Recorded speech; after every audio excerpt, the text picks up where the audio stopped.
Welcome back to Troubled, a podcast by survivors of institutional abuse for survivors and the general public.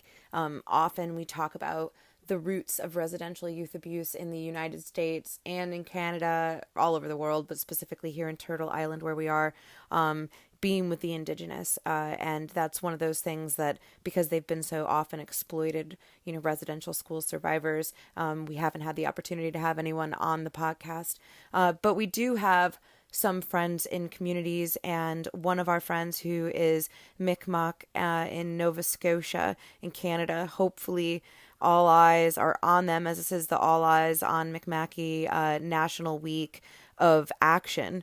If you are not aware, there have been overt acts of domestic terrorism against the Mik'maq fishermen, who are mainly lobster fishermen in Nova Scotia. We're talking full-on brutal attacks, arson, burning down vans, buildings, even their lobstery, their fishery, or whatever you call it. I don't know what those things are about, but so a friend of ours, Ginger Knockwood, who is in Nova Scotia, her mother is a residential school survivor, and she has recorded a thesis about her mother, sung a song for us that her mother wrote, and included some clips of her mother. Recently, they have been dealing with attempting to raise awareness of removing the statue of John A. MacDonald, the creator of residential schools in Canada. He has a major prominent statue on Prince Edward Island in Nova Scotia. A lot of my Irish friends feel this way in England about, the Cromwells and all of these things. And I'm not sure people understand, unless they're from a traumatized population, what it's like to literally have to coexist with giant statues of your abuser. This is your personal predator. And to have to just go about your day and it's just this cute statue that birds and people pose with. That's just fucking not okay. And I think that's something that's so hard for people like in my family to understand about these Columbus statues or, Civil War statues here. They just don't get it. It's not personal for them and they can't put themselves in other people's positions. But, there is some recent coverage of Marie Knockwood, Ginger's mom, Thunderchild, as she should be known and as she is, staging these kinds of stuff in Nova Scotia and working with survivors to try to raise awareness about this. So check out all that news. But I just want to completely defer. So I'm going to cut out, and the rest of this program will be from the Knockwoods, presenting this to you. And, if it's hard for you guys to look at colonization as it happens, then that's more of a reason for you to really delve in and look at it. This is paramount to us moving forward. Wherever you may be, we still have to dismantle these systems, which are continuing to systemically dismantle our families and the Indigenous communities. And so there is no moving forward until we decolonize, and the institutional abuse of youth will continue. We will continue to have to assimilate peoples until we end the hostile occupation of Turtle Island.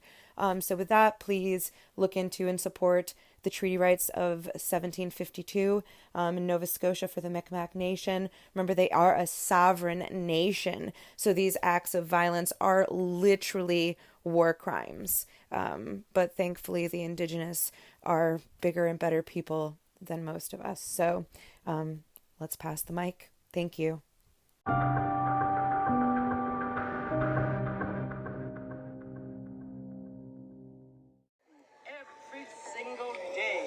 I was hit with a nun's shoe in my head. I was sexually abused. I tried to take it out of my mind, but I end up having nightmares.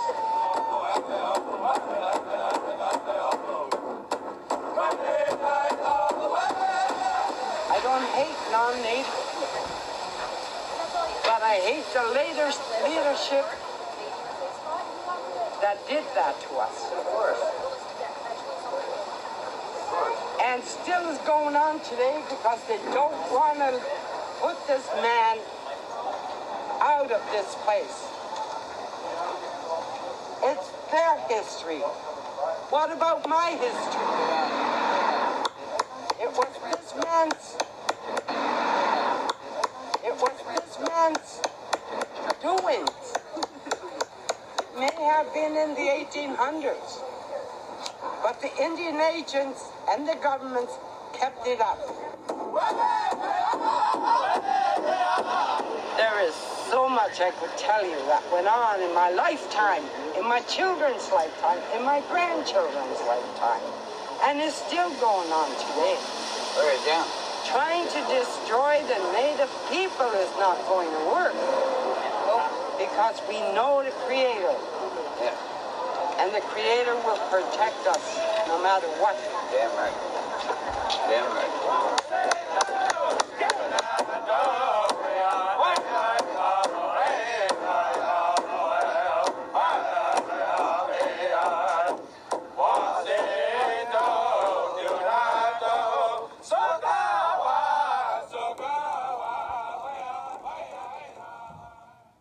Knockwood, this is all too personal. A residential school survivor from the Abbotsford First Nation.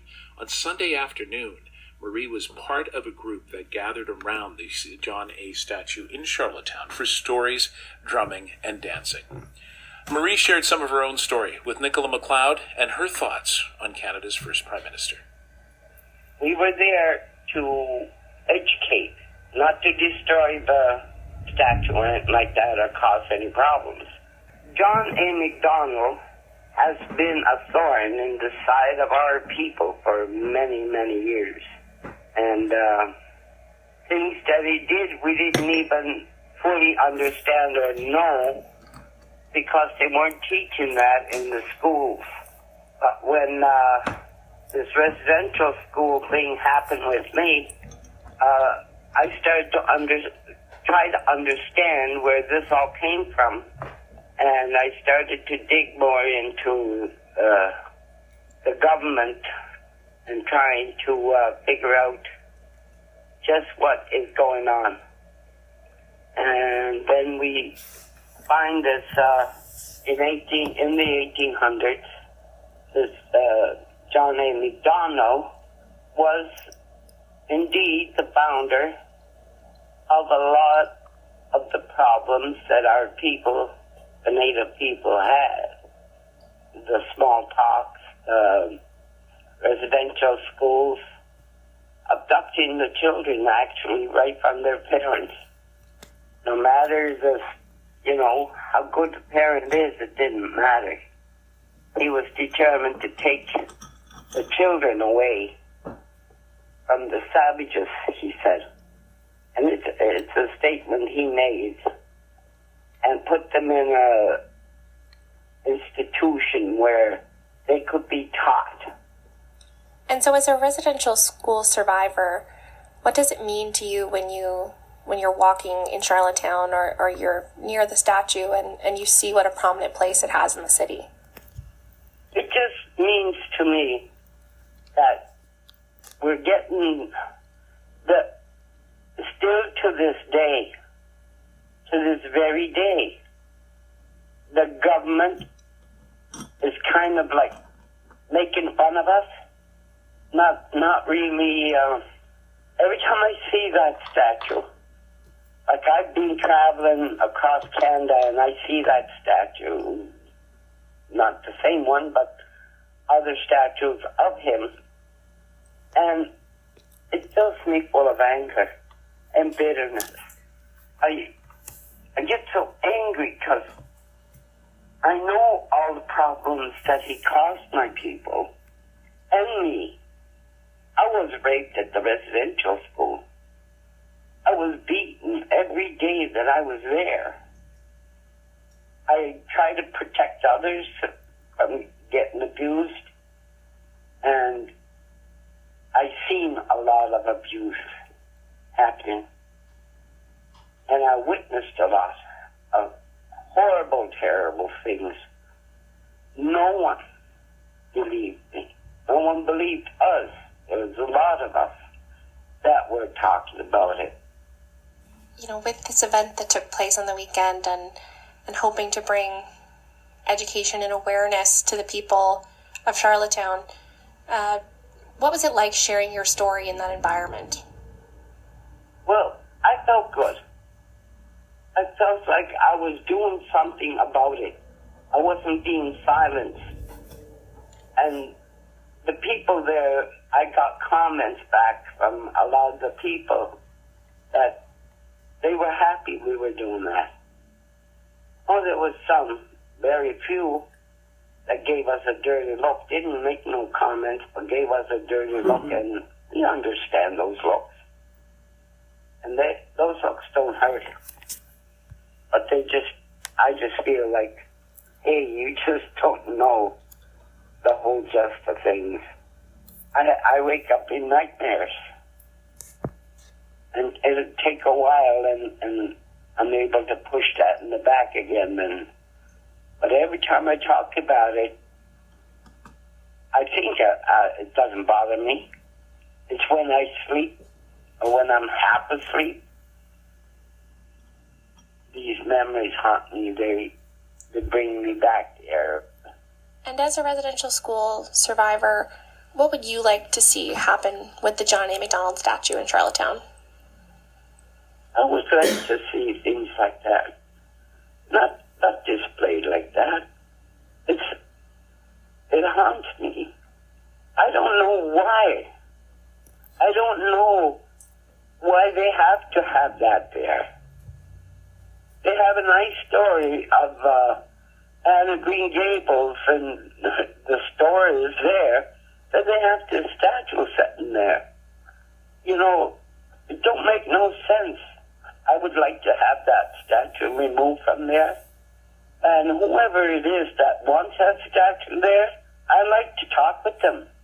I don't think they know how horrible this man was. If they just did a little bit more research on that man, I don't think they'd be very proud to display him like that, where people could see him like that. Maria, I really appreciate you sharing your thoughts and your story with me today. Thank you. Marie Knockwood lives in the Abbotsford First Nation, speaking with Nicola McLeod. A story about Gokdagwasis, Thunderchild, also known as Marie Knockwood, my mother. In May 1947, there was a huge thunderstorm, the worst in years. There was a major downpour and lightning, and it thundered all night long.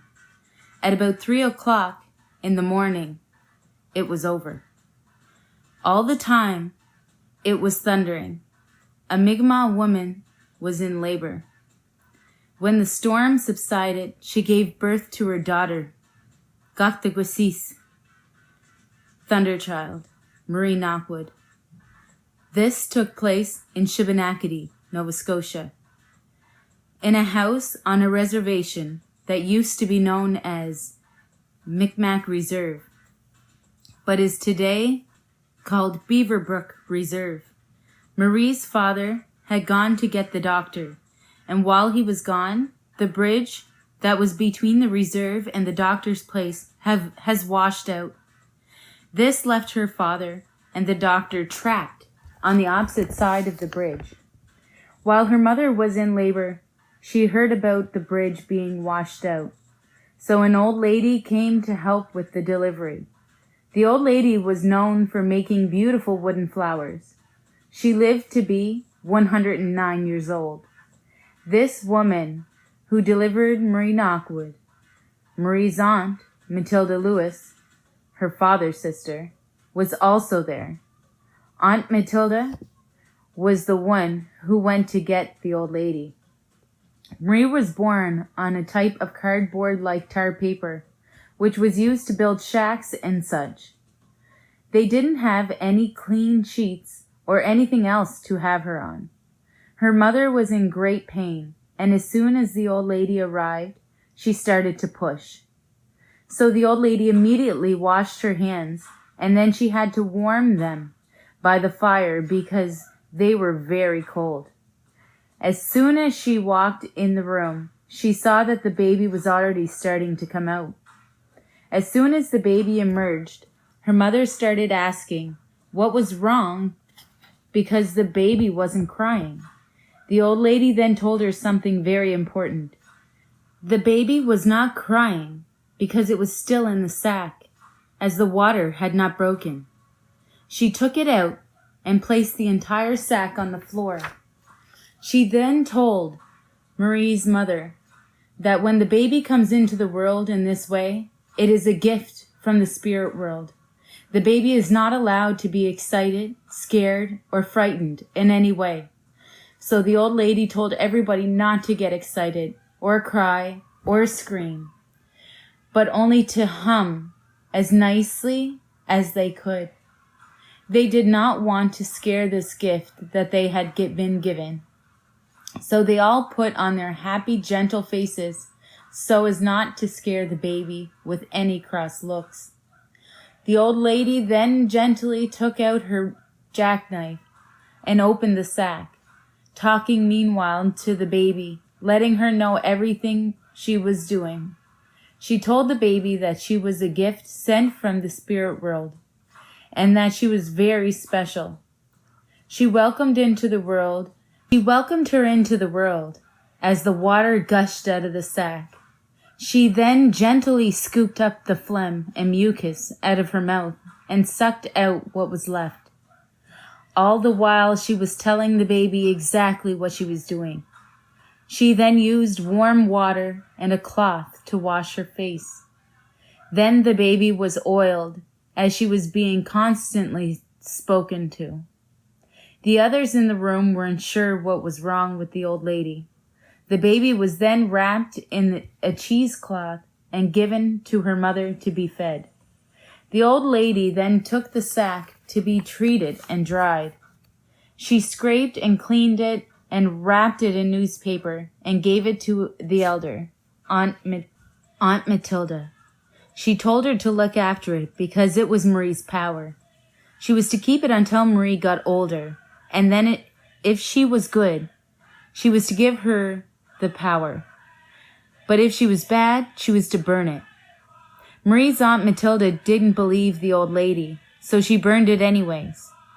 But when Marie grew up, the spirits allowed her to have her power anyhow. When Marie was 6 months old, shortly after World War II, her family moved from Shubenacadie to Lennox Island, Prince Edward Island. This is because the RCMP were going around destroying all the Native people's documents, especially the 1752 treaty, which was signed by the chiefs and the queen.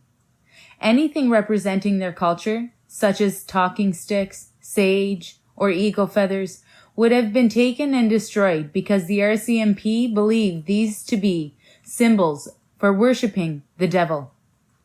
They wanted to convert everybody to Christianity. So Marie's family left Shubenacadie to escape all of this. They found Prince Edward Island to be a safe haven where they could hide and get away from the federal government and the RCMP. Growing up on Lennox Island, Marie had a very abusive childhood. Her people never really understood the reasons why she was brought into the world in the way she was. Therefore, they were afraid of her and her power. She was a child from the spirit world, and so people feared her since she was different from them. On a small scale, this is a parallel to how the white people abused the Native people as a whole because they feared them, since they were different. Growing up, she wasn't sure why they all feared her so much, although she was aware of their fears because she was never excluded from any conversations or discussions. Her people knew that as a child she was a living history book. She would remember things that were said long after the elders were gone. So her people realized the importance of having their children listen to all their conversations. So this is the way that Marie came to learn that many of her people feared her. Throughout her childhood, she sat on council meetings and often had wise people ask for her advice. This really scared many of her people. They had developed a fear of the spirit world. Since they were entering a stage of losing their old faith and developing great fears of many things. This was the result of the RCMP instilling in them that they were pagans, worshipping the devil, and that they should fear God. The native people were in an extreme state of confusion about their spiritual beliefs and therefore feared Marie, since she was from the spirit world that they no longer felt comfortable with. In her life, Marie Knockwood has seen her people torn apart. She knows of one man who was capable of supporting and looking after his family, became completely mentally and spiritually crippled, and have every dignity stripped of him. She has seen perfectly innocent people be degraded and treated as criminals, although they have done nothing wrong. Their only crime was being native. How were white people able to do these things to native people? When Marie was a child, an elder gave her the answer to this question. She was told that she had to sleep because she was human, and she had to rest because she was human. White people, on the other hand, never slept or rested because they were not human. So in the time when the native people were sleeping, the white people would cause all the trouble and devastation they did. As a child, Marie found this explanation easy to believe. Today, Marie knows there has to be a real reason for all the horrible things that has happened to her people. She feels that life is still bad for them because it seems like nothing has changed, even though people are being educated more and more about the tremendous discrimination and injustice against Native people. Native people have been treated in a way that seems to go against human life, and therefore against white people themselves. That is if they think of themselves as being human, which Marie once believed that perhaps they didn't. Marie tells her children that if you can go back and trace your ancestry to this land, then this is where you are from. If you trace your roots to Europe or somewhere else, then that is where you are from. You may be born here, but you are not from here.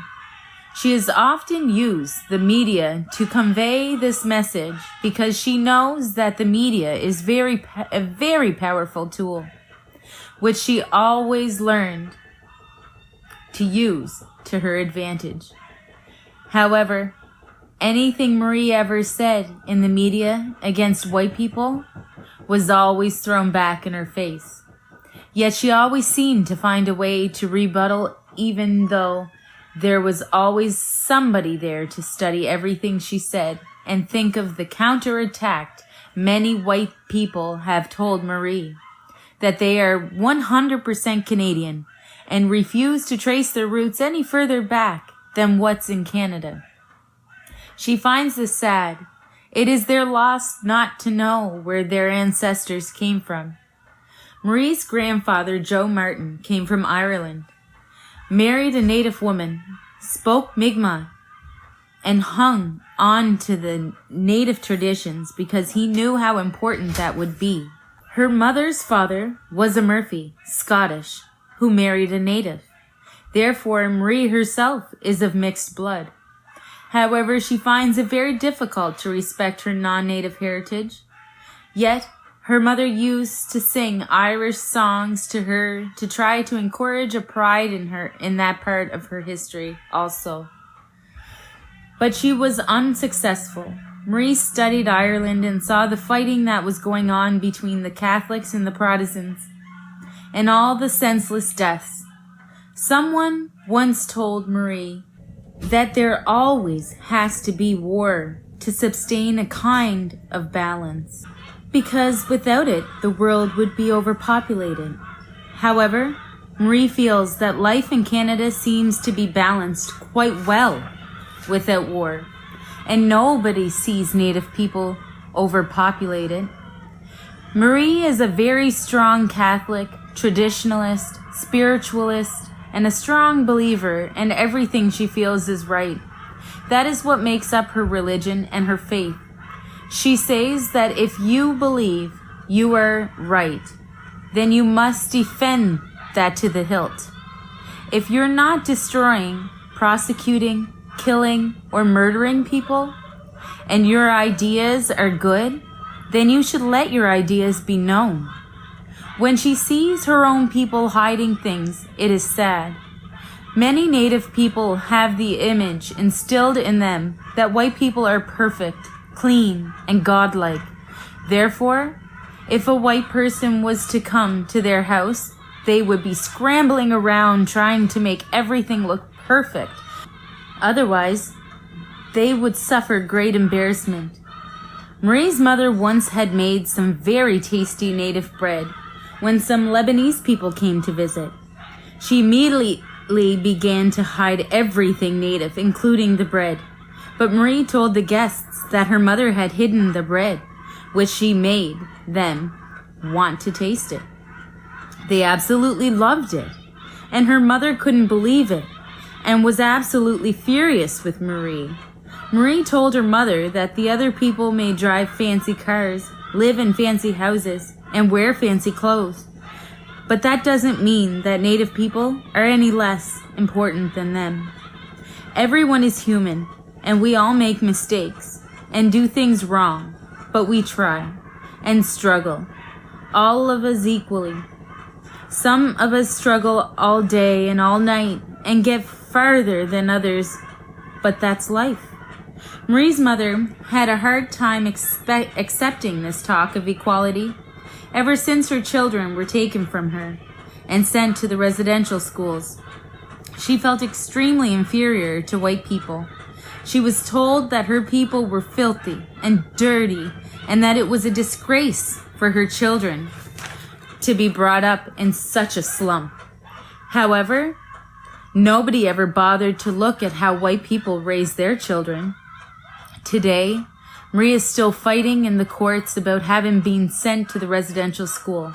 She feels, however, that she is fighting a losing battle because she is Native and would be lucky to merely receive an apology. Native people fight for everything they have and yet have nothing. Many white people laugh and say that Native people are spoiled with free housing, free medical, free education. So what else do they want from society? How about a chance to live in equality? This means a chance for people to get the same jobs with the same pay as white people, becoming doctors, lawyers, teachers, astronauts, or anything they want to be. Equality also means a chance for Native children to attend public schools without being harassed and discriminated against by both students and teachers.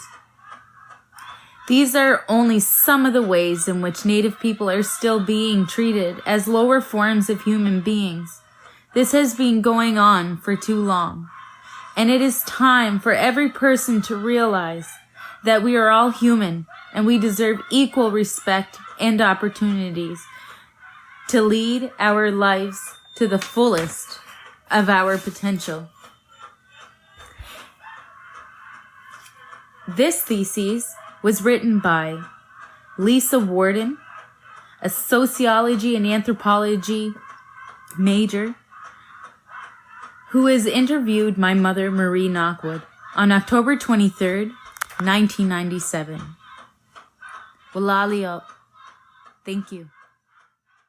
My mother, Dr. Gwasis, Thunderchild, also known as Marie Knockwood, is a residential school survivor. And during her quest for healing, she wrote this song that I am going to sing for you today. I want my mommy and daddy. I don't want no apples or candy. Please take me back. I need the things my mommy packed. I was only 10 years old when my parents were told Catherine and Marie will be going to Shubenacadie. I was just a baby and it was easy to forgive and forget all the pain and the fears washed away with all my tears. Mommy, you promised I'd be alright. You didn't know what happened to me that night.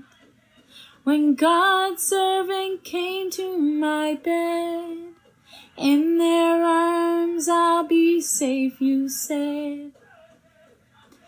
I want my mommy and daddy. I don't want no apples or candy. Please take me back. I need the things my mommy packed. A virgin smells so sweet. The blood trickled to my feet. Daddy, I called out your name. You know I'll never be the same. Dad, I seen God that night. He said I'll be alright. Let them have your body, dear. Your soul is mine, so have no fear. I want my mommy and daddy. I don't want no apples or candy. Please take me back. I need the things my mommy packed. Please take me back. I need the things my mommy